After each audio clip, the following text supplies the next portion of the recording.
A powerful liberal dark money group is secretly funding some of the biggest Democratic influencers on the internet. After the Democrats lost last November, the party faced a reckoning. It was clear that they had failed to successfully navigate the new media landscape. While Republicans have spent decades building a powerful independent media ecosystem, the Democrats have largely relied on outdated strategies and traditional media.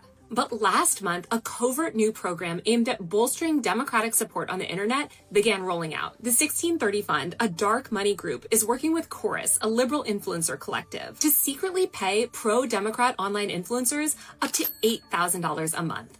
The influencers have to attend regular messaging check-ins, but the program is being run in secret. According to contracts viewed by Wired, the influencers would be kicked out for even speaking about it. Influencers included in communication and an onboarding session for those receiving payment from the 1630 Fund include Olivia Juliana, the centrist Gen Z influencer who spoke at the DNC last summer, Barrett Adair, a content creator who runs an American Girl doll-themed pro-DNC meme account, Suzanne Lambert, who has called herself a Regina George liberal, Aaron Parnas, who has been called the Gen Z Walter Cronkite, and dozens of others. The whole thing raises questions about independent media funding, non-disclosures on political content, and standards surrounding ethics and transparency in the content creator industry. Head over to Wired to read my full story. A powerful... Good morning, Owasso. This is Chad with Owasso Live, and this is the Morning Loop. Well, as you just heard, powerful right liberal there, dark money... That was from Taylor Lorenz. She just wrote an article about how A powerful there's liberal dark money campaign in Chorus, which was started by David Tyler Cohen or whatever his name is. I really dislike the guy, but yeah, she exposed this thing as it just proves that the left eats itself. And like, what I really think it is, I think it's her being jealous that, these places aren't funding her as much money as she wants, because Taylor Lorenz thinks very highly of herself. But remember, Taylor Lorenz is not to be trusted either. She's the lady that is praised Luigi Mangione. She fangirls out over killers and like really bad people, and which doesn't make sense that she always fangirls out about guys, because supposedly she's a lesbian. So I don't know why she's fangirling out about guys, but whatever.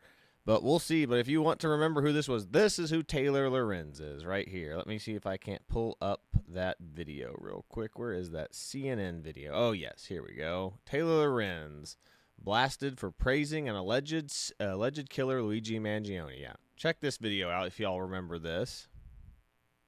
Hilarious to see these millionaire media pundits on TV clutching their pearls about someone standing a murderer, when this is the United States of America, as if we don't lionize criminals, as if we don't have, we don't stand murderers of all sorts, and we give them Netflix shows. Women especially that feel like, oh my God, right? Like, here's this man who's revolutionary, who's famous, who's handsome, who's young, who's smart. He's a person that seems this morally good man, which is hard to find.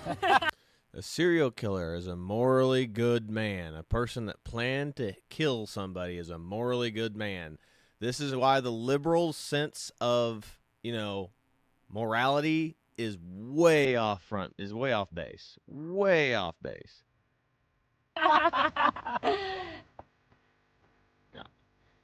Blasted for gushing defending alleged murderer Luigi Mangione.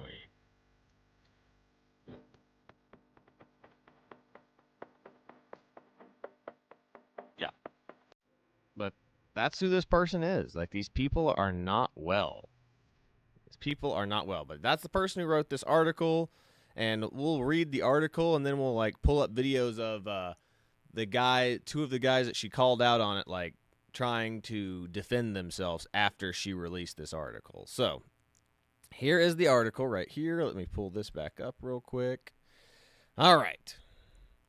Dark Money Group is secretly funding high-profile Democratic influencers, an initiative aimed at boosting Democrats' online offers to offer up to $8,000 a month to push the party line.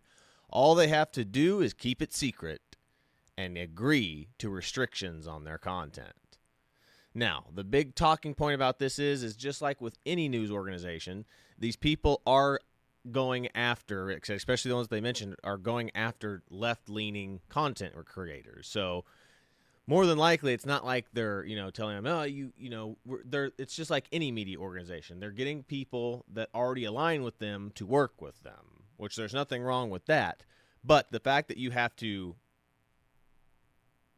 keep secret, you have to keep this whole thing secret about who's paying you is strange. And two, you have to sign that agreement that says don't talk about this, and you have to push our party lines, which means it's basically an incentive hey, don't talk about these topics, basically. Now, they try to say otherwise, that they're not doing this, but, this isn't the first time this has happened. We have videos on our channel talking about, the Democratic influencer campaign from Biden, from Kamala Harris. This is not unheard of. Like, Obama did this, Biden and Kamala Harris, and Hillary Clinton did. And that was the whole stupid take that she had of, why don't we get Pokemon go to the polls? Because they don't understand, the new generation at all. So in a private group chat in June, dozens of Democratic political influencers discussed whether to take advantage of an enticing opportunity. They were being offered $8,000 per month to take part in a secretive program aimed at bolstering the Democratic message on the internet, which, again, they talk about the fact that they're already looking for left-leaning kids, but if you're a kid that's a young, 18 to 20-year-old that doesn't really have their political opinions really thought out, this is going to heavily influence you to lean one direction over the other. Because if you're barely making ends meet and then all of a sudden you're getting $8,000 a month from producing left-leaning content, that's going to kind of heavily influence your bias, don't you think? If you're a person that doesn't have a job, that's just getting out of college or high school or whatever, and someone's like, hey, we'll give you $8,000 a month just to push our narrative. You think that's going to have an effect? And that's what they're looking for. This is what some of the right people on the right who are saying that this isn't as big as a deal as you think it is, but it is, because they're not going after, the people that are already making left-leaning political TikToks or Instagram posts or whatever. They don't care about. They already have them. That's just a bonus that they get to get that $8,000. We're talking about the young kids that are up-and-comers that they're trying to lean to their political side by paying them. But the contract seems to them from Chorus, the nonprofit arm of the liberal influencer marketing platform, came with some strings. Among the issues, it mandated extensive secrecy about disclosing their payments and restrictions on what sorts of political content their creators could produce. Or should we just send a joint email with all our email addresses? Or are we just going to send things separately and hope they change everything for everyone? Lorenzo, a non-binary creator in Columbus, Ohio, with over 884,000 TikTok followers, asked the group. Some joked about a collective bargaining. Any Newsy fans out there? Eliza Orlins, a public defender and reality TV star known for her appearance on Survivor, posted on the group. We're a union, just saying so. The influencers in the chat collectively had at least 13 million followers across their social media platforms, which doesn't talk about the people that probably cross between these people, because, if you run in left-wing circles, odds are you're going to subscribe to other left-wing content creators, but it's very possible that, they have that many combined. They represent some of the most well-known voices, online postings in support of the Democrats, and they're key to whatever party moves next. But ultimately, the group didn't make such progress. Reading through these revised Chorus contracts, you win some, you lose some. A reproductive justice influencer named Perry, who posts under the handle Women in America, responded later in a thread. I also think there's at least 4 other things that should change. But the vibe I got from their email would be minimal, if any, changes. Lorenzo, Orleans, and Perry did not reply to requests for comment because they still want that $8,000, baby. And don't feel strongly about pushing TBH, the party. I assume that, I don't know what that is, but Aaron Parnes, a Gen Z influencer who has called the Gen Z Walter Cronkite and has been lauded in legacy media outlets, posted to the chat. They aren't going to modify it anymore. Seems like a take it or leave it. Parnan's declined to comment. I believe we are in stage 5 acceptance. Perry responded. Creators began signing on the deal. So, take it or leave it. And that's and none of these influencers will talk about it because this is the issue. Is like the left wing is a homogenized group that has to stick together. If you don't walk the party or toe the party line, they ostracize you. You're out. You are completely out. So that's why they're not commenting to this. And I would say Taylor Lorenz was probably in this group chat at some point. Or at least she was invited in by somebody that she probably knows from these groups because these are all the people that travel in the same groups. For years, Democrats have struggled to work with influencers. In 2024, President Joe Biden's White House snubbed several prominent content creators after they lightly criticized the administration on policies on climate change, COVID-19, Gaza, and the TikTok ban. Content creators who challenged Kamala Harris, including Hassan Piker, a well-known influencer on the left, were similarly unwelcome at campaign events. Which that's not true about Hassan Piker. Hassan Piker has been invited to several things by left-wing politicians, but because he is so contrarian, he just doesn't want to do these things. Then he goes back and pretends like he wasn't invited to these things. So stupid. But Hassan Piker is a bad person too because he's the one that praises terrorists, and he interviewed not a Somali, whatever, like a Hamas terrorist that was a pirate and got on boats, and he was like, the only hard questions that he asked were like, do you like One Piece? Which is an anime. Just wow, such hard-hitting journalism, Hassan Piker. After the Democrats lost in November, they faced a reckoning, and it was clear that the party had failed to successfully navigate the new media landscape, while Republicans spent decades building powerful and robust independent media infrastructure, maximizing controversy to drive attention and maintain tight relationships with creators despite their small disagreements with Trump. The Democrats have largely relied on outdated strategies and traditional media to get their message out. This is the part that drives me absolutely nuts. Is they act like we've built up this huge infrastructure just because this is the plan all along. You're like, no, conservatives were kept out of the media. They were kept out of the TV media space. That's been the joke for years, is conservatives owned radio, but nobody listens to radio anymore. Democrats have owned the TV media space for years. Every single media outlet besides Fox News up until these last 10 years have been left-wing, have been completely left-wing. This is the issue, is conservatives had to go to the independent media podcasting space because we weren't allowed in any other spaces. Unless you wanted to go work for Fox News, that's the only media space that you could go. And even then, Fox News isn't exactly the most hardcore right-wing place that you can go. Fox News is the bare minimum of conservatism. But it's the only thing that Republicans and people on the right have had for years. So it's oh, well, at least the one conservative, we're going to at least watch the one kind of partially conservative news media outlet that we want to see. So that's it. I mean, this is what drives me nuts about this. It's they've been planning this for years. No, it's the only place that we could go. And podcasting in its first stages was basically radio. I mean, that was the whole point. Was what's his name? Adam Carolla is the godfather of podcasting, but it's because he came from a radio background. The only thing that he did that made this different was, we can put a camera in and stream it to the internet. That's it. That's the only difference. It's literally radio. Podcasting is literally radio. But that's the big issue that I've got with this.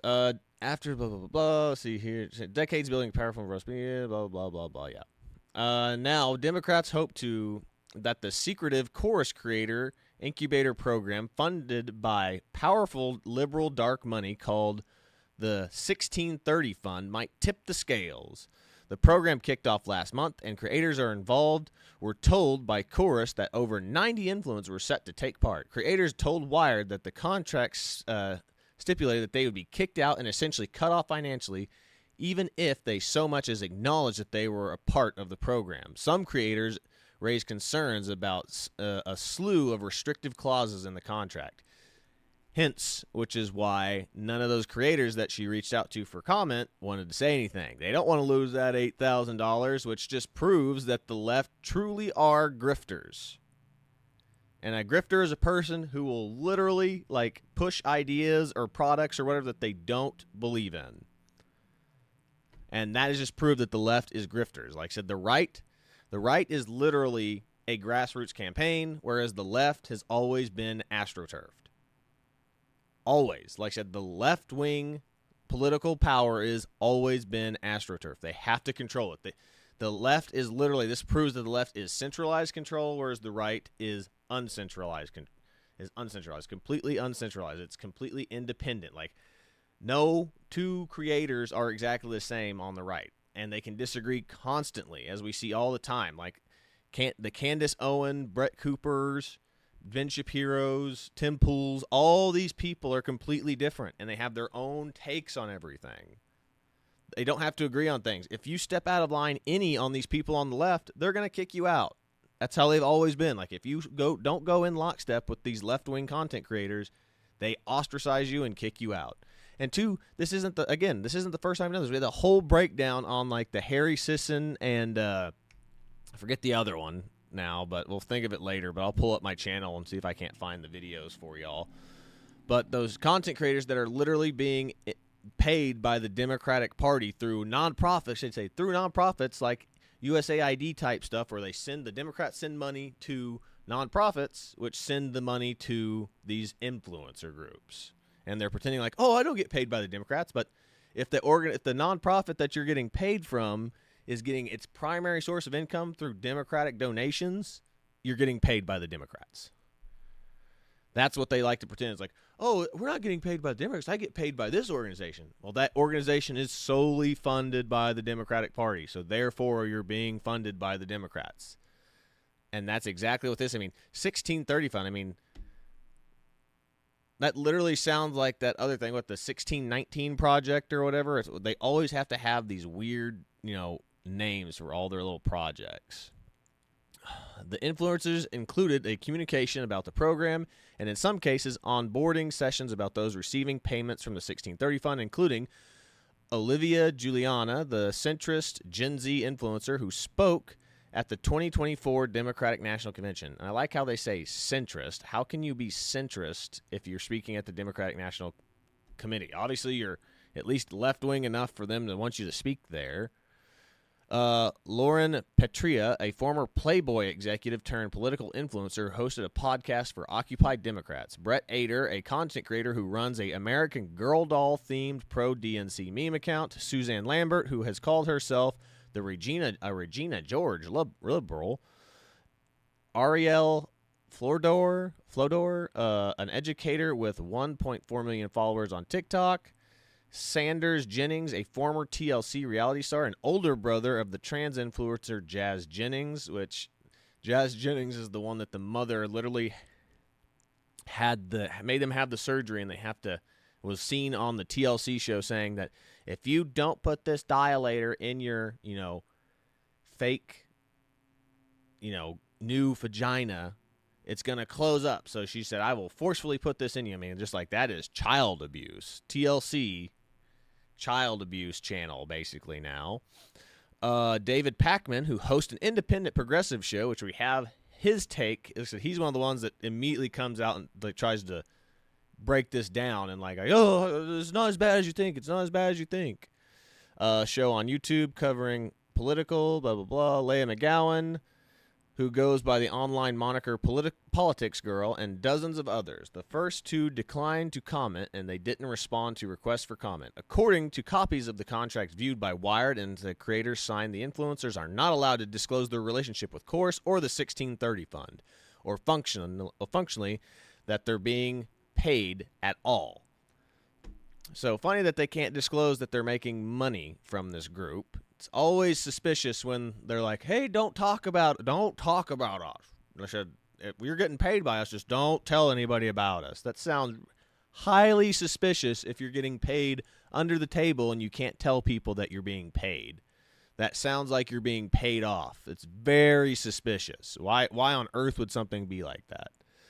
Dozens of liberal influencers are believed to have been approached by Chorus about the 1630 Fund financing opportunities this spring. They were told that Chorus appreciated the work that they were all doing online, and they were asked if they would be interested in being part of the first cohort of the new program that Chorus was running to help expand their reach and impact, creators tell Wired.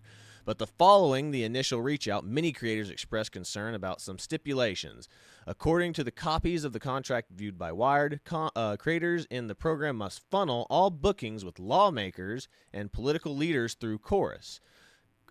Creators also have to loop Chorus in on any independently organized engagements with government officials or political leaders. If I want to work with another politician, I have to fully collaborate with them, said one creator who was offered the contract but ultimately declined to take it and was asked not to be named. If I get Zoran and he wants to do an interview with me, I don't want to give that to them. I don't want to give that to them. The creators in the program were allowed to use funds for resources as they received as part of the program to make the content that the supporters or opposed any political candidate or campaigns without authorization from Chorus in advance and in writing, per the contract. Definitely for people who are saying that this doesn't sound like it's able to like talk about this type of stuff. Very strange that they have to make sure that you're talking to the right political people and ask the right questions before you release your video about it. The contracts reviewed by Wired prohibit standard partnerships, disclosures, declaring that the creators will not publicize their relationship with Chorus or tell others that they are members of the program without Chorus's prior expressed consent.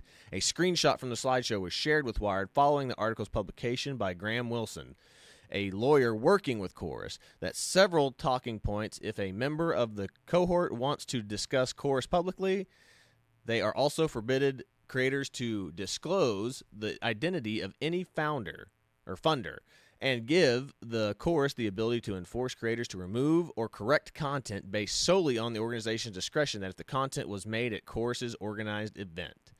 There are some real great advantages to housing this program in a nonprofit, Wilson said to creators on a Zoom call reviewed by Wired. It gives us the ability to raise money from donors, and it will also, with this structure, it avoids a lot of public disclosure, public disclaimers, paid for by blah, blah, blah, that you see on political ads. We note we don't need to deal with any of that. Your names aren't showing up on, reports filed with the FEC. Wilson did not reply to any request for comment before the article was published. That is why Democrats and USAID fund all this money to nonprofits, because they don't have to disclose what they're doing with the money. Not like on political ads where you have to constantly say this was paid for by the blah, blah, blah, blah, blah. That's what they're talking about. Whenever you see a political campaign, this ad was paid for by the DNC's, blah, blah, blah, whatever fund, National Convention funds or whatever. Or same with the Republicans. That's what that is. That's what they're talking about. We can get away with saying that you're not being funded whenever we do this through a nonprofit. That's why nonprofits are so. If you see just a bunch of nonprofits that are a bunch of people that are working for the government are doing, it's a money laundering scheme. Nonprofits are money laundering schemes for politicians. At this point, that is all I can come to. There are some nonprofits that are good, actual charities. But if they're receiving money from the government, at this point, any type of nonprofit that's receiving money from the government, I am thoroughly convinced that it is a money laundering campaign, a money laundering scheme from the government. Okay. The Federal Elections Commission declined to comment. The goal, of course, according to the fundraising deck obtained by Wired, is built to new infrastructure to fund independent progressive voices online at scale. The creators who join the incubator are expressed to attend regular advocacy trainings and daily message check-ins. Those message check-ins are led by Cohen, a rapid response days, which we have Cohen's response to this as well. The creators have to attend at least 2 Chorus newsroom events per month, which are events Chorus plans often with lawmakers. Elizabeth Dubois is assistant professor at the University Research Chair on Politics, Communications, and Technology at the University of Ottawa, who has researched the ways influencers are reshaping U.S. political system. Why is it always Canadians doing research on U.S. politics? Watch your own politics, Canadians. Don't watch ours. Says that we are seeing influencers being pulled into these dark campaigns or shadow campaigns where the legal aspects is murky at best. Sometimes it is actually clear that the influencer being used, for example, to evade spending limits, she says. I think that we need to remember that for democracy to thrive, we do need transparency around these paying for political messages. Yeah, the Democrats are trying to go after children through social media networks.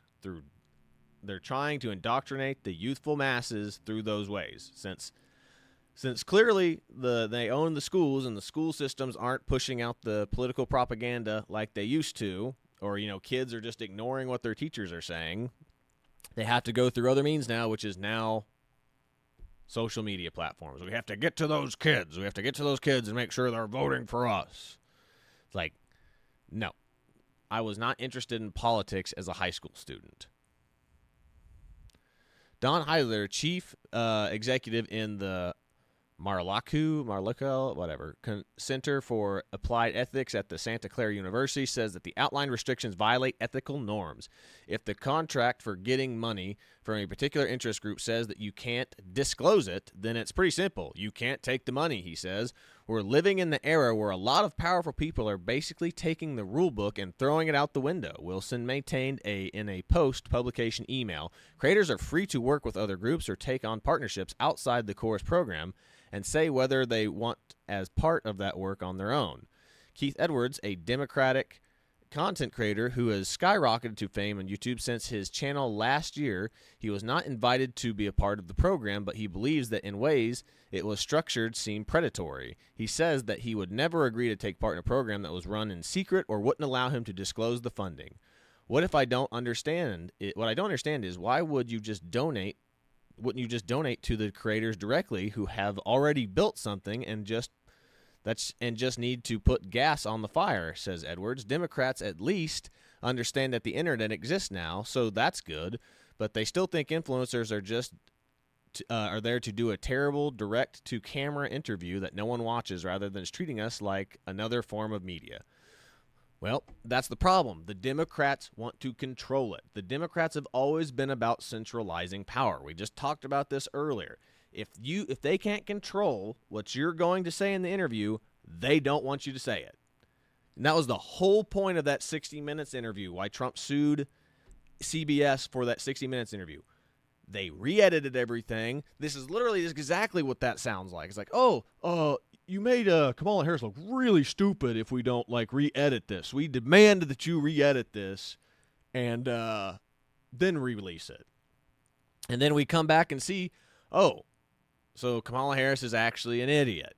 She doesn't know how to do interviews. She looks terrible in interviews. That's basically what this is. They have to control how it looks. So if the politician that they're got on their podcast gets asked a question that they don't know or they look stupid, they're like, well, we can't let this interview go out. That is what this is. It is centralized power. The Democrats want to be able to control how their politicians look and what their little influencer minions are saying about them. That's all this is. Okay. The influencers offered the funding were just given just days to sign the contract, which essentially presented a take it or leave it basis, and at least one cohort specifically told that they could not have their lawyers redline it. Strange. You're about to sign a contract and you can't have your lawyers look at it? Strange. Very strange. In the group chat forum to discuss contract negotiations, some creators discussed a clause prohibiting the disparagement of other creators. Not being able to criticize anyone affiliated with Chorus felt restrictive to some, according to the text message posts to the chat. Yeah, kind of like how, whenever we find out that one of those other ones, like Harry Sisson and I forget the other one, but all those kids, you find out that they were really bad people and that they were abusing girls in some case, or that they were trying to be like Andrew Tate type guys in the past. They were trying to be, look, here's all my money right here. It's you go back and look at, we're not allowed to criticize those guys, whereas that's the type of mentality that the Democrats have been accusing of being toxically masculine for years, but these guys are good. nobody says anything about it because guess what? They're Democratic content creators, and they're like, we don't talk bad on the people on our side of the party. Very strange. Eventually, creators in the chat agreed to drop the issue that they had. I don't think Chorus is out to screw us, Orleans, a creator who was offered $8,000 per month, said in the group chat. Some influencers for Chorus's content incubator program were offered as little as $250 per month, according to one creator who declined to accept the deal, while others offered memberships into the Amplifier cohort, which provides up to $8,000 per month. The 1630 Fund has emerged as a powerful funder in the Democratic space in recent years, and website notes that has issued support by the organization include economic equity, can't say that 10 times fast, affordable health care, climate solutions, racial justice, voter access, and other essential social justice goals. The organization was founded in 2009 as a liberal response to the conservative dark money groups and organizations like the Koch network, and under Trump, it has soared. The Koch network. Are you talking about the Koch brothers? Is that what we're talking about? These people are insane. Like, in any type of business that donates to a conservative media group is dark money. It's like, no, if it's a business donating money to have ad reads on a show, that is not dark money because that money has to be shown where it's going from a business. Businesses have to disclose where the money goes. I mean, that's the whole point of like sending IRS agents out to businesses to make sure that they're not doing anything funny with their money. That's what we just talked about in this. You can literally play funny money with nonprofits because nonprofits don't have to disclose certain things about what they're doing with their funding. Especially as we saw with the USAID crap. In 2018, the 1630 Fund provided $141 million to more than 100 left-leaning causes in order to bolster Democratic support during the midterms, according to a tax filing obtained by Politico in 2020. The funding distributed more than $400 million, according to the organization's public tax filing, which Politico said was used in efforts to unseat the then President Donald Trump and Republican Senate majority in 2022. The 1630 Fund spent $196 million backing state ballot measures on abortion rights heading into the midterms, according to NBC. Just 4 donors accounted for close to 2/3 of the fund's revenue in 2023. 4 donors. Sounds like those millionaires and billionaires that the left-wing people hate so much. But when they're giving money to them, it's not a big deal. Nothing to see here, says the Democrats that get millions of dollars from big millionaires and billionaire donors. The largest donor gave the group $50 million, with other donors giving $31 million and $21 million and $13 million. Good Lord. The 1630 Fund, which is not required to disclose its contributors, has for years been a major funding source for liberal and progressive causes and groups, including those that spend in elections, says Walker Davis, a research director in the Open Government Citizens for Responsibility and Ethics in Washington. Through their recent tax returns indicate that they have pulled back from an eye-popping sums that they raised and spent in 2020. The organization is still one of the top spending, politically oriented nonprofits in the country. Chorus, which has described these contracts reviewed by Wired as a project of the 1630 Fund that handles the operations for a creator program launched in November 2024 with ties to Good Influence, a for-profit influencer marketing agency aimed at helping content creators connect with social media good campaigns. Good Influence was founded in October 2022 by Stuart Perlamuter, whatever, communications director for the representative John Yarmouth of Kentucky, seeing an opportunity after Kamala Harris's loss last November.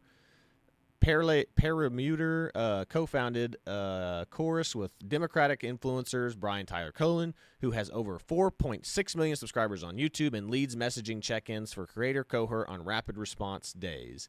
According to the records reviewed by Wired, Chorus claims that it is initially creator cohort has collected audience of more than 40 million followers with more than 100 million weekly viewers, and the organization has hundreds of creators signed up and ready to amplify the messaging. I've spent most of my career researching right-wing media, sounding the alarms about collapse of our old information environment. Ellie Langford, director of the programming at Chorus, said in a Zoom call with dozens of creators in June, "Our political system haven't been able to figure out the real solution and I have been really excited to see you all trending the path forward. I deeply believe that you are all working and doing is great, that the work you're all doing is great and difference in supporting and frankly resuscitating our democracy." Good Lord, they speak so highly of these people. Already, content creators in the program are creating content together, and in a new weekly series, Good News Politics, 6 creators in the program are collaborative videos running through political wins. Following the creators brings you hope instead of doom scrolling. Oh, I'm not going to read all those names. While some of the creators have been eager to work with Chorus, others are distrust the organization. This spring, Chorus faced a wave of backlash from prominent creators whose images were included in fundraising decks without permission and was included on some of Chorus's decks, like "We have access to V when you do not," said V Spare, a liberal content creator with over 3.5 million followers on TikTok. Following the publication of the article, Wilson said that there are no records of V being included in the Chorus materials, nor being named as a part of the effort. Several very well-known influencers were featured prominently on Chorus's website beneath a giant donate button. However, users who clicked the button were taken to a fundraising page for Chorus instead of anywhere. Their dollars would go directly to the creators featured. Well, that's pretty stupid or pretty, sketchy by Chorus. Hey, put donate buttons underneath the content creators' names, but the donations aren't going to go to the content creator that you want it to go to. It's going to go to Chorus, and Chorus will take that money, baby. Progressive YouTuber and former Media Matters staffer Kat, I'm not going to say that name, Bagazugalea, who's running for Congress in Illinois, was pictured on Chorus's website, including fundraising decks, without her consent. She asked that her image and name be removed and that no longer be used for fundraising purposes. Seplar, another content creator, have accused Chorus of attempting to establish themselves as a gatekeeper for the Democratic political leaders. What we need is for people to invest in independent media, and doesn't necessarily mean investing in consulting groups that is going to become a middleman for independent media, says Selfer. But again, this is the point, is Democrats want the control. These organizations want to control these influencers. You talk to us, we'll talk to the influencer and determine whether or not it's good for them. That's what this is. Democrats have always, that's basically the point of the union. A union is the same thing. It's you talk to the union boss, and then the union boss determines whether or not he's going to okay if this is good for the union or not. This is why unions are kind of dumb too, when you can negotiate for yourself. If you're really that good of an employee, you can negotiate for yourself.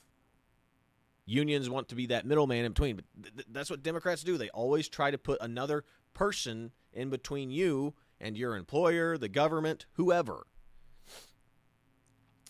But if there was that's what basically an agent is too. It's for people who can't create on their own, they're I'll take care of the work that you don't want to handle, person who knows how to make money, and then you can pay me and I'll talk to the people that you don't want to talk to. So it's people making jobs because they're not good at jobs. Several influencers who dodgingly defended Chorus throughout the controversy included Elizabeth Brooker Houston, a Democratic comedian and content creator on Instagram, and Allie O'Brien, a progressive creator with more than 600,000 followers on TikTok, who were involved in the membership talks for the highest-paid top-tier Chorus new creator incubator program. Houston did not respond to requests for comment. O'Brien declined to comment. Always funny that these people, but again, that's part of their contract. If you still want that $8,000, can't talk about it, baby. Still, some content creators about the 1630 fund in the Chorus found a funding initiative and applied to join. One of the creators, named Chesko, who goes by the speech prof, or professor, I assume, online, applied in joining the program because he viewed it as an opportunity to get access to people, to have funding or backing and actual research that I could use, he says. Ultimately, he wasn't accepting and received an email in June 26 rejecting his application. We are planning to bring more creators into incubator program in the near future, Chorus wrote. The structure of the program highlights the vast differences between how Democrats and Republicans attempted a mass online influence. Republicans have spent decades building up powerful independent media ecosystem through the right-wing influencers. The world is far right from transparent. In September 2024, a federal indictment alleged that a Russia state-sponsor network RT was covertly providing millions of funding to Tenet Media, a company working with major right-wing influencers, including Benny Johnson, Tim Pool, Dave Rubin. I was wondering when this was going to come in. Lauren Southern. In 2024, the National Republican Congressional Committee spent nearly $500,000 on working with Creator Grid, an influencer marketing company whose website says it connects Republican candidates with the internet's most powerful conservative influencers, according to analysis of campaign filings from the Washington Post. Okay, that's not even close to what this company right here that, well, I mean, I already forget the name because it's so stupid. The 1630 and what's the other one that we just said? Chorus. Not even close to the amount of funding that they've had, that they've done in spending. We just said that they spent up to like $400 million and got $500,000 from this group. Wow. The conservatives are so put together. They're so well financed, aren't they? So stupid. So connects Republican. Yeah, we already saw that. Stephen Buckley, a digital media sociologist at the City of St. George, University of London, says that these sorts of programs have been happening in the right-wingers for ages. Ages, huh? But Heidler said that the structure of the 1630 fund deal raises the question, is it ethical to match the tactics of your opponents? Oh, my God. The Democrats appear to have no real counter to the system. Democrats miss the next generation of media, says Brendan Gahan, a founder and influencer marketing creator agency Authority.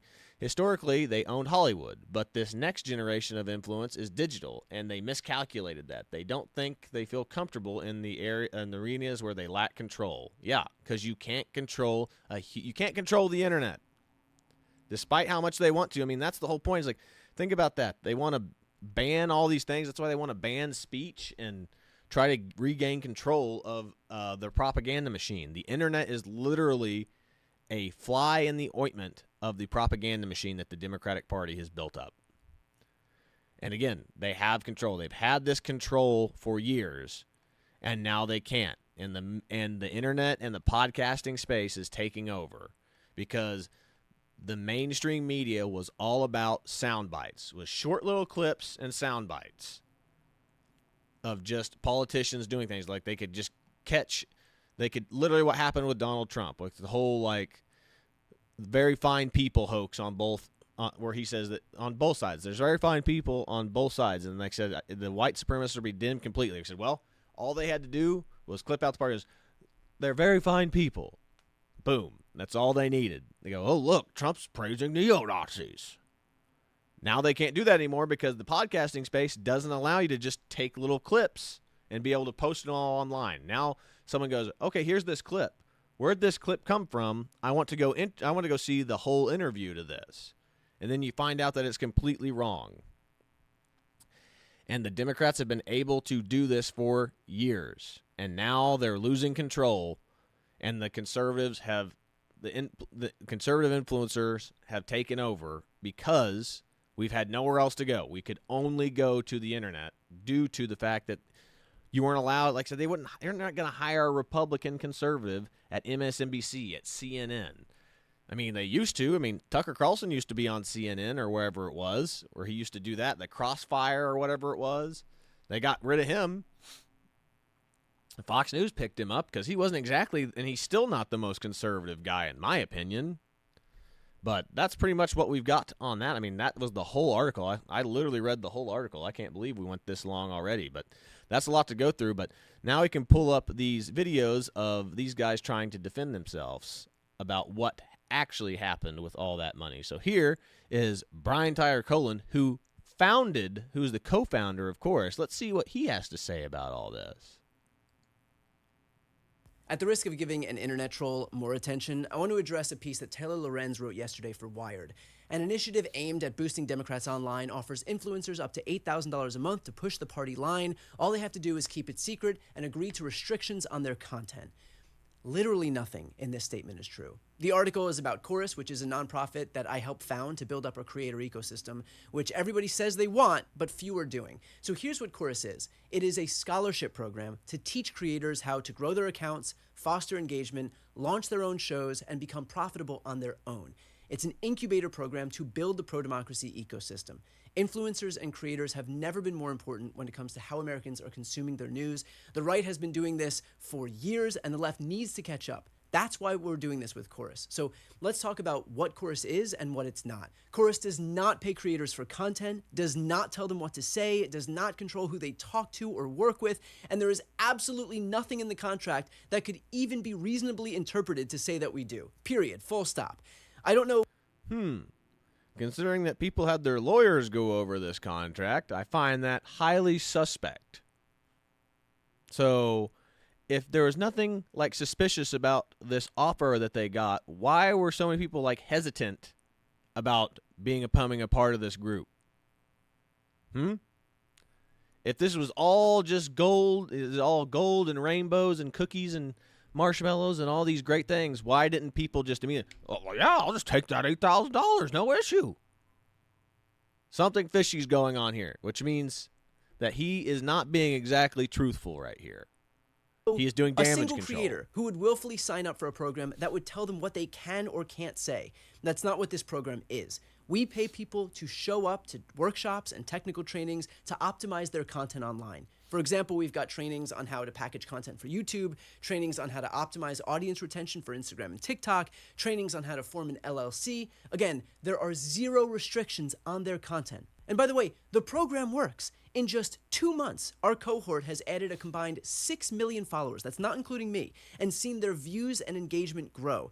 That is the point of the program, to teach creators how to be effective with whatever messages they want to promote. And with regard to keeping it a secret, there is a standard confidentiality clause in the contract to protect the privacy of the creators. On the literal first day of the program, it was made clear to all of the creators in our kickoff session. It was made to protect the creators. Don't talk about where the money came from, please. But this is to protect you, the creator. Doesn't make any sense. What he's saying does not make any sense right now. That they were absolutely free to talk about Chorus. And we immediately followed up to confirm that in writing. Creators have videos about Chorus. They've got donation links to Chorus in their bios. I myself have made videos that were posted all over the internet about Chorus that reached hundreds of thousands of people. It is not a secret, and it never was. There's the implication in the article that this is some arm of the DNC, or the Democratic Party. We have literally nothing to do with the DNC. I spend 0 minutes of my day thinking about the DNC. The creators do not toe any party line. How could we? There isn't a party line. Creators are absolutely allowed to speak out against the Democrats. He's not wrong that there's no Democratic Party line right now, but that's because there's no leadership. The Democrats are completely out of control right now. There's no person sailing the ship. It's a bunch of ships. They have a fleet of ships all sailing in different directions right now, trying to maintain who's in control. That's the only true part of this statement that I believe so far. And in fact, plenty do. And frankly, Chorus creators should and do criticize Democrats when they suck. And quite often, they do suck. I've seen posts saying that this is APAC funded, which couldn't be further from the truth. I'd venture to guess that most Chorus creators, myself included on both YouTube and Substack, have spoken out against the atrocities in Gaza. Lorenz says that the 1630 Fund is, quote, a powerful liberal dark money group. 1630 Fund is our fiscal sponsor. So that's a question that I have. So I wonder if you would still allow somebody to be in Chorus if they were anti-Gaza, pro-Israel. Think that those people would still be able to stay in this whole Chorus foundation here? There's a question that we need to ask ourselves. If someone were to go off topic of what the party line is, which that was the party line. I mean, they're still trying to push social justice up. They're pulling back for right now, but like they want to go back to all that social justice stuff that literally lost them the election. And that's the other thing too, is like if anybody goes off the standard talking points, the standard Democratic talking points, would they still be allowed to be in chorus? That's the question. And I would say no. One of the largest documented donors to 1630 Fund is the same person funding Meteor's Reporters in Residence program, which Taylor Lorenz herself is a part of. And guess what her monthly stipend is? $8,000 per month. So she's criticizing an entity that is funded by someone that she is currently taking money from. I guess it's okay when Taylor Lorenz gets paid, but no one else.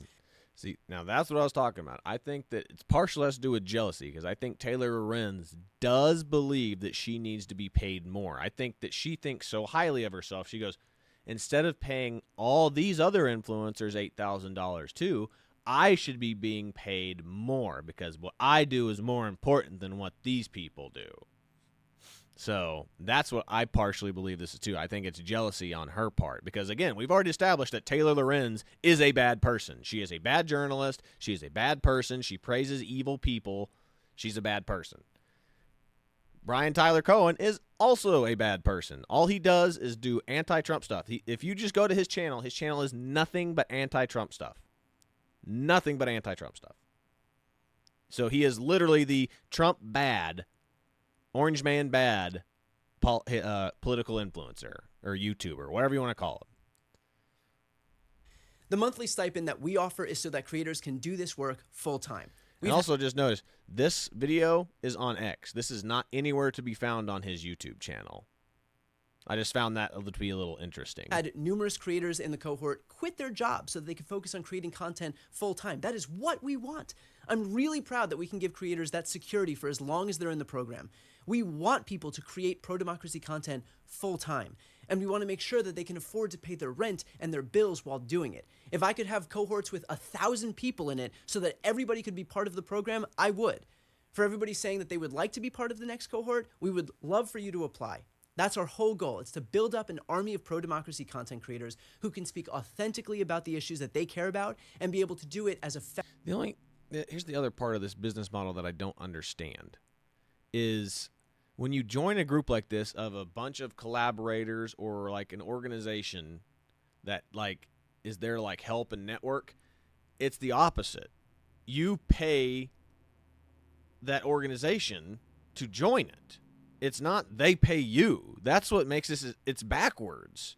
It's like, hey, I want to be a part of this group that, organizes and will help me get more clientele or whatever. It's like you usually pay them. It's like exact opposite of any other business model that's around. It's like you pay them and then you can be a part of the group or the organization and come to their meetings and whatever. Whereas this is the opposite. It's like we're going to pay you to come to us. It doesn't make any sense to me. But like I said, I've not been in the YouTube or the podcasting space that long. Only about a year and a half or so. So maybe I just don't know the ropes. But like in other businesses, you usually have to pay to be a part of like an organization like this. Your business has to pay. So just find that interesting. Effectively as possible. I should note that while I started this program, I have never and will never get paid. I do this 100% as a volunteer. I have never earned a dime from Chorus, and I never will. I want every dollar that we raise to go to create. Well, he's the co-founder of Chorus. He hasn't made a dollar off of it, but he can determine where all that dollars and money go to, though. As a co-founder, you would think. So it's kind of a lie right there. Maybe he's not getting directly paid from Chorus, but I highly doubt that. He's got to be making some type of kickback from Chorus. There's no way that he helped found an organization and was like, I don't think I should get paid. Maybe he just gets paid like a straight rate fund at the end or the beginning of the year, but I highly doubt that he is not doing that completely for free. There is no Democrat that does anything for free. So that they can do this important work without spending 8 hours a day working at some different job. I've been saying for years that the left needs to build up its creator space. That has never been more true than it is right now. Influencers and creators have never been more important when it comes to how Americans are consuming their news. The left is a decade behind right now. We desperately need incubators teaching and amplifying new content creators, and not just Chorus, by the way. There are other programs in this space doing the same thing. I want all of them to succeed. We need all of them to succeed. There are people like Taylor Lorenz who are desperate to tear the left apart, and in fact, it becomes clear who her efforts help when you hear stuff like this. Genuinely, I kind of like Taylor Lorenz because I know that she actually believes what she says. Do you get what I'm saying? So yeah, I generally don't... Sarcasm, the left does not understand sarcasm. Like, that was completely them being, like, ironic and sarcastic there. Like, she actually says what she believes. So she's actually like a diehard believer, whereas they were talking about how other influencers on the left are literal, like what I was talking about here, grifters. Like, they don't believe it. They just are saying these things because they're getting paid to do so. That's literally what they're talking about. They think that Taylor Lorenz is a diehard, like, she actually believes everything that she says. Whereas they think that Brian Tyler Cohen doesn't believe what he says. He's just pushing a party line so he can get paid. He can get that Democrat dollars. Align myself with friends of Tucker Carlson and Candace Owens. I continue to believe that the left needs massive investments into the independent media space. I'm really proud of the program that we've built. I'm really proud that we've allowed creators to do this work full time. I'm really proud of the independence that they have to say whatever they want to say in whatever way they want to say it. I'm really proud that our creators are seeing their channels and their pages grow. My goal is to see an army emerge from the left to take on what's happening on the right. Taylor Lorenz and Republicans don't want to see it, but we do. If you also want to get in the fight, apply to the program at wearechorus.org. And he immediately freaking pushes, sign up for Chorus now. It was literally an ad read for Chorus, man. Hilarious, man. Golly, these people are so stupid. And here's David Pakman running his little thing because he actually gets paid by Chorus. All right, I was not even going to talk about this because I hate participating in the drama. I hate the circular firing squad that often... I don't like to participate in the drama despite the fact that I got into the drama because I'm a part of this organization and now I've been caught. So now I'm doing backpedaling right now. And builds on the left. But it's really important that my audience know what's going on, so I am going to talk about it. I was named in an article in Wired yesterday, and the article is about a so-called dark money group on the left called Chorus, and I'm named in the article along with other creators as being part of the group. And since this article came out, I've heard from a bunch of you. David, did you sell out? David is the DNC telling you what to say. How could you do this to us? I knew back in 2021 when you had the following to say that you must have been getting paid by someone, and here's the proof. And I was not even going to give this the time of day, but my relationship with you, my actual audience, is the most important thing. When you've got smoke-free satisfaction. Commercials.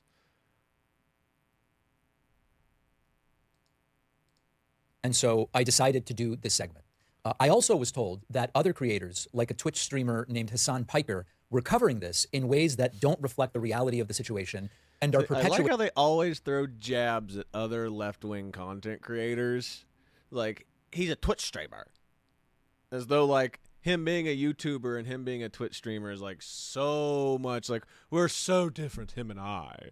He just streams Twitch, which is video games, and I do YouTube political news. So much higher. Falsehoods about what is and isn't going on. Now, I can't speak to the motives of the people that wrote the article or those that are reacting to it. I can't get in their heads. All I can do is tell you what's going on, and then you can judge and you can make an assessment of me. Now, I also want to mention, I'm aware that many of the people I'm hearing of aren't even part of my audience. They're doing well, now I'm unsubscribing, and they mostly were never subscribed, and so I'm aware of that, but it doesn't matter because I want to make sure my audience hears from me about this. Now, the most important thing to say is that the idea behind this group... Yeah, he hemorrhaged a lot of subscribers and people, like, getting out of his, like, I guess his, like, internet account or whatever it is, like his website. Like, a bunch of people, like, are backing away from him. But, like, as well they should. Like, this Wired thing has exposed some corruption with these guys. Like, they're shills. Like, these guys are shills. Is exactly what I've been advocating for years.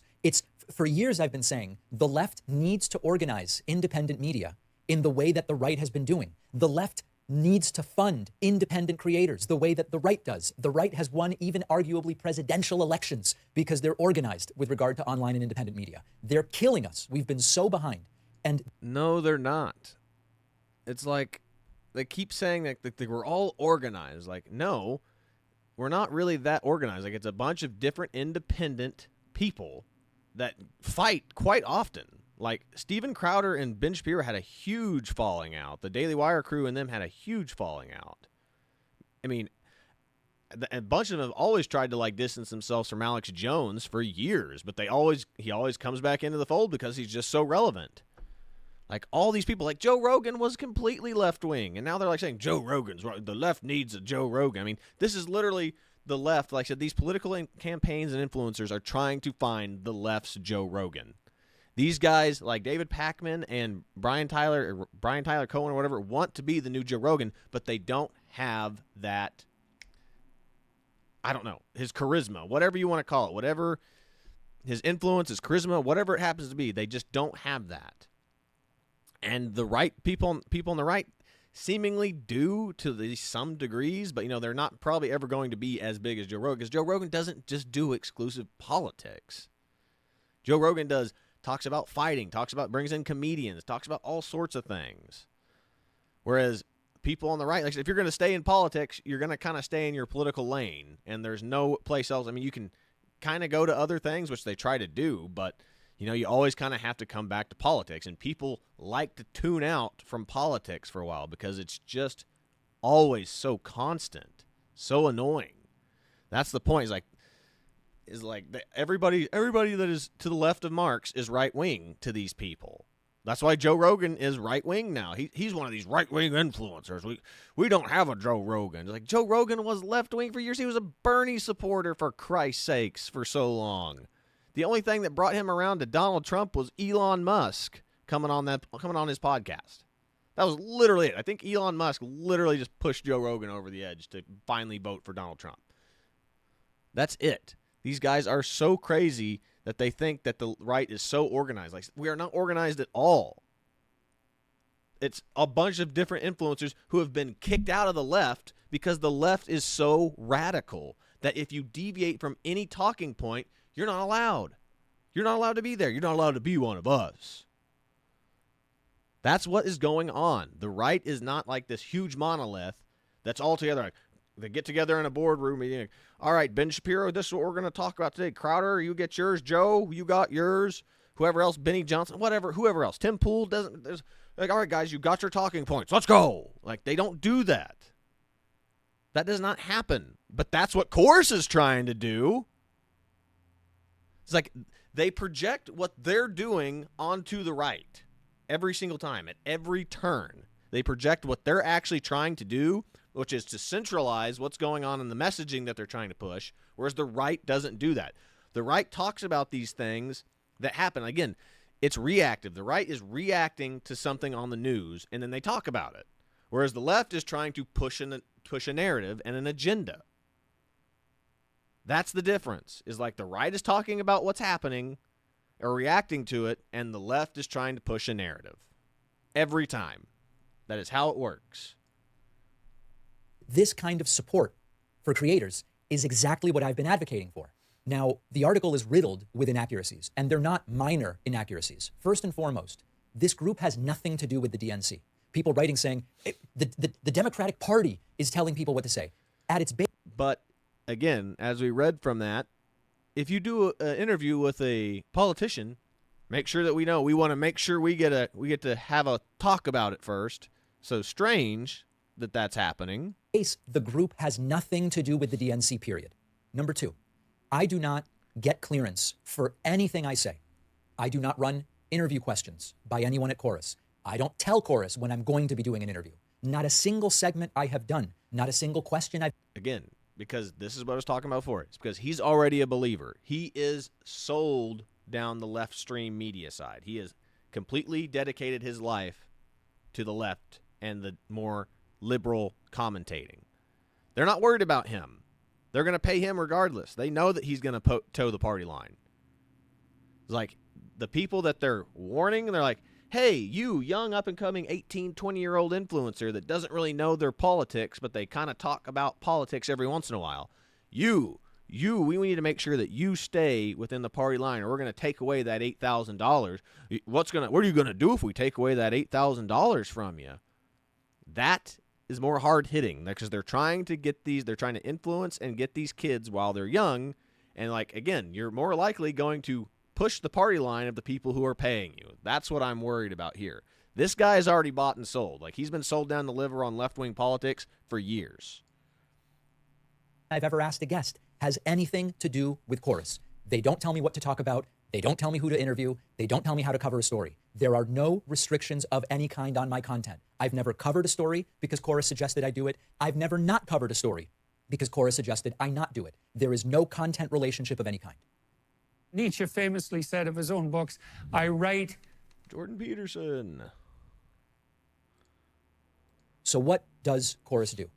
They run technical trainings, how to produce content, how to make your operation more efficient. How do you take a... It's always good to see, like, a commercial with, like, Jordan Peterson or, like, a conservative influencer, because I get hammered with left-wing stuff more often than right-wing stuff. It's crazy. Small shop of 1, 2, or 3 people and put content out on multiple platforms the way I've been doing successfully for decades. They set up mentorship relationships between larger creators like me and small up-and-coming creators who are looking to do content, which is something I've said for years we need to be doing.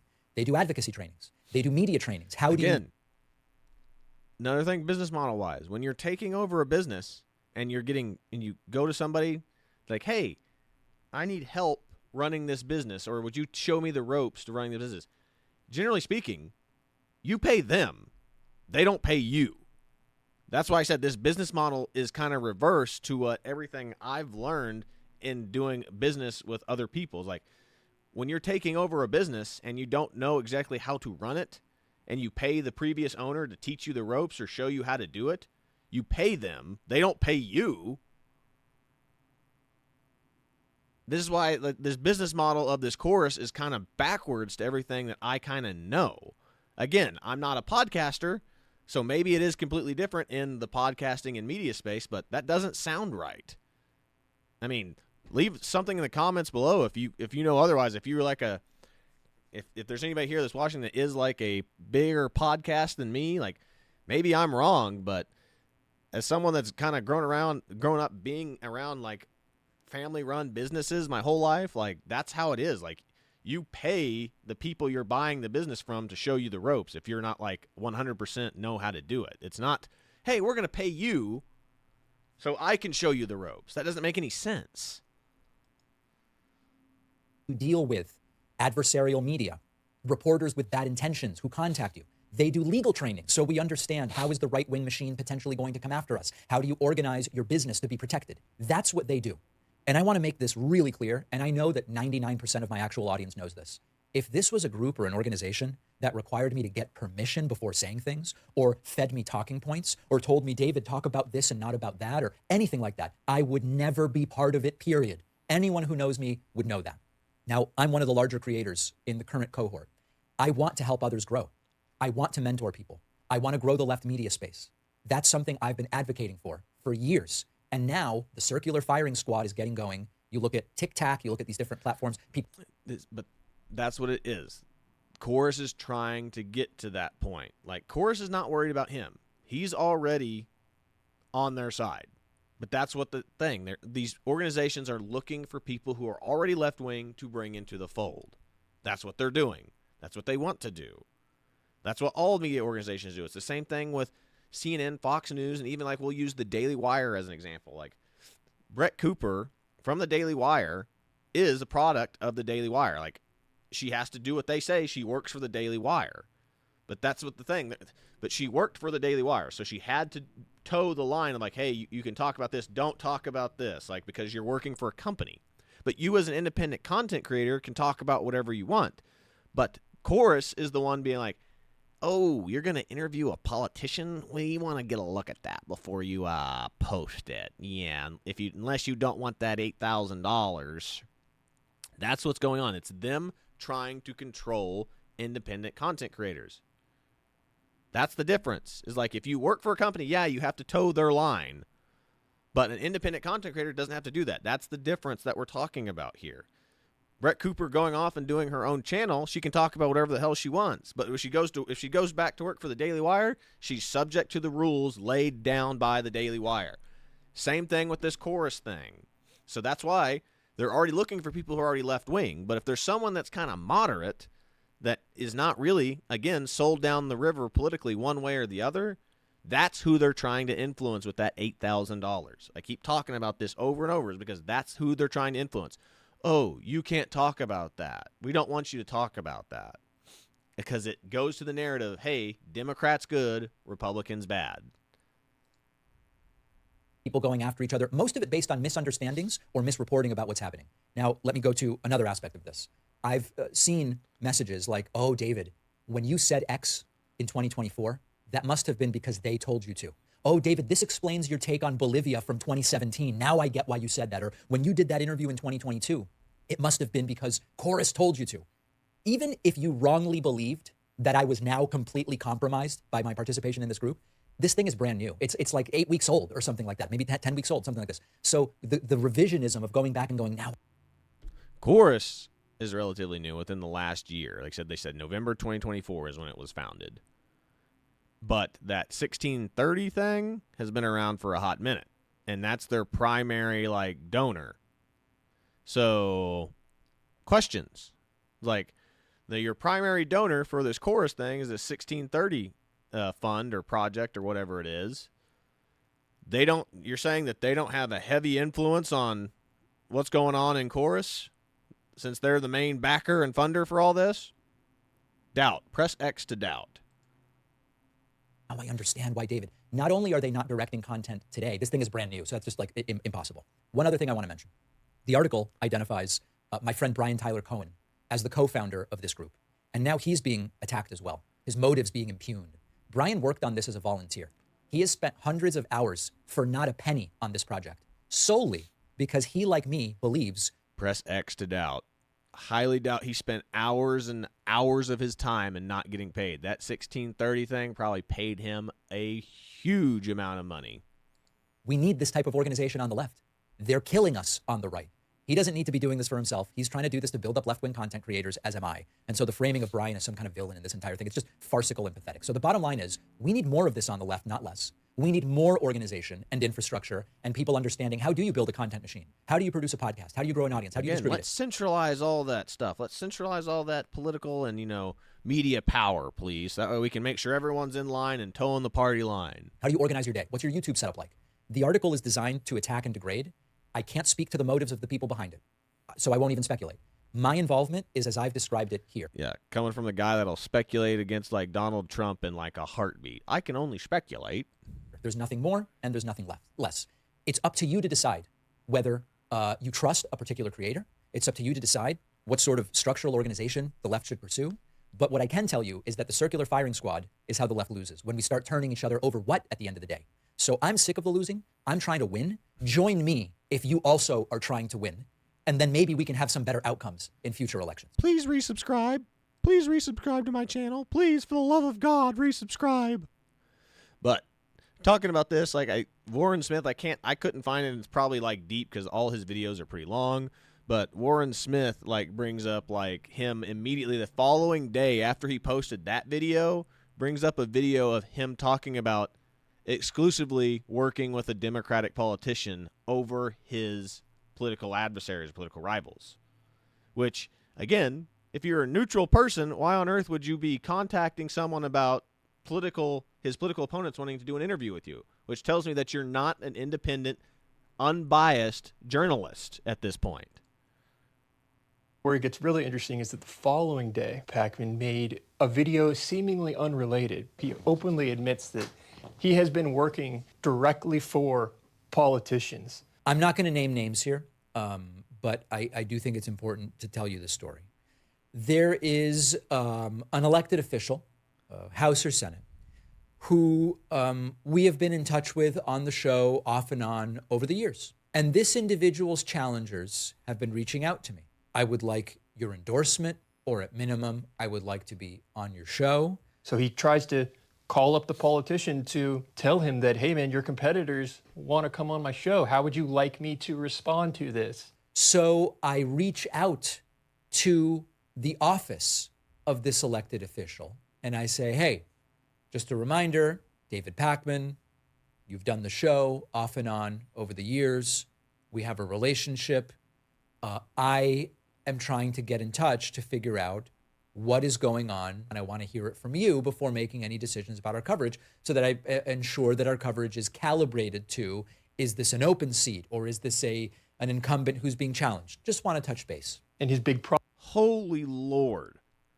So, literally, a fair and unbiased journalist would be like, sure, I can bring on your opponent. That way I can interrogate their ideas too. No. I want to see if we're exclusive. Are we exclusive? Just you and me? I'm your buddy. I'm your pal. I want to make sure you're going to win. I'm not going to bring these people on if you don't want me to. What a loser. He played his hand right there.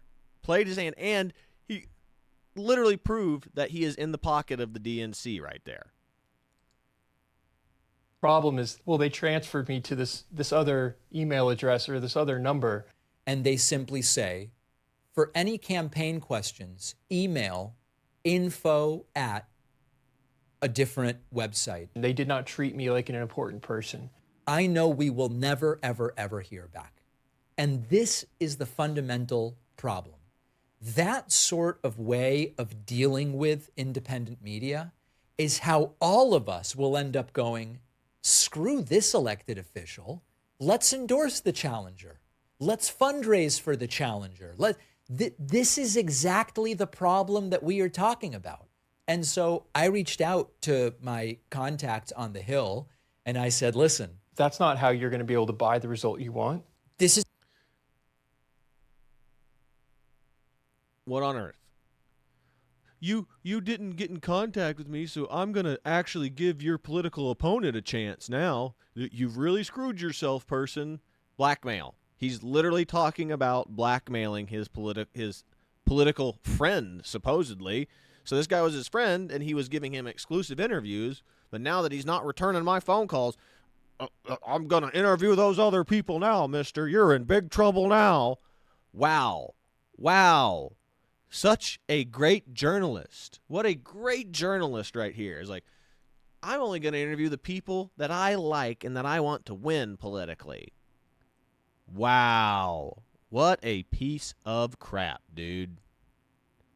This is exactly what I thought we were trying to fix. He admits going to the White House, meeting with the president. When we went and met with the Biden administration and met with people from the House and met with people from the Senate in D.C. Just indicates the level of cooperation and direct communication he has been having with politicians. Should I allow them on the show because they're your competitors? So he contradicts himself. There are no restrictions. And this is the video that we just got done watching.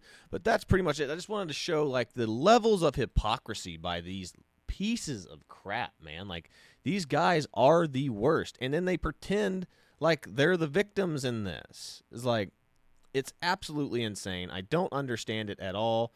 I don't really have a video to play us out with. I'm just going to do that Taylor Lorenz video again just to kind of play us out with. But that's pretty much like all I've got for today. I just had to show the levels of hypocrisy by these left-wing influencers that are trying to like immediately try to centralize all the power of the media again. That is all this is. It's these lefty liberal types trying to centralize media control again because they want to be able to push their narratives. It's absolutely sickening. It's disgusting. But that's pretty much all I've got for today. I just had to show all that because that was the big kind of talking point like today and last week. So I just had to talk about it as well. Just talk about how this isn't even the first time that this has happened. This has happened several times. I have other videos about all this crap, about those TikTok influencers like Harry Sisson and I keep forgetting the other one, but I don't care about them anymore. They're just they became irrelevant after all these scandals about them came out.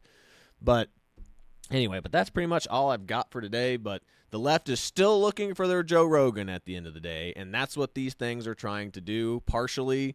But this has been Chad with Owasso Live. This was The Morning Loop. Be sure to like, share, and subscribe so you too can stay in the loop. But that is all I've got for today. I'll see you on the next one. God bless you, everybody. dark money group is secretly funding some of the biggest Democratic influencers on the internet. After the Democrats lost last November, the party faced a reckoning. It was clear that they had failed to successfully navigate the new media landscape. While Republicans have spent decades building a powerful independent media ecosystem, the Democrats have largely relied on outdated strategies and traditional media. But last month, a covert new program aimed at bolstering Democratic support on the internet began rolling out. The 1630 Fund, a dark money group, is working with Chorus, a liberal influencer collective, to secretly pay pro-Democrat online influencers up to $8,000 a month. The influencers have to attend regular messaging check-ins, but the program is being run in secret. According to contracts viewed by Wired, the influencers would be kicked out for even speaking about it. Influencers included in communication and an onboarding session for those receiving payment from the 1630 Fund include Olivia Juliana, the centrist Gen Z influencer who spoke at the DNC last summer, Barrett Adair, a content creator who runs an American Girl doll themed pro-DNC meme account, Suzanne Lambert, who has called herself a Regina George liberal, Aaron Parnas, who has been called the Gen Z Walter Cronkite, and dozens of others. The whole thing raises questions about independent media funding, non-disclosures on political content, and standards surrounding ethics and transparency in the content creator industry. Head over to Wired to read my full story. A powerful liberal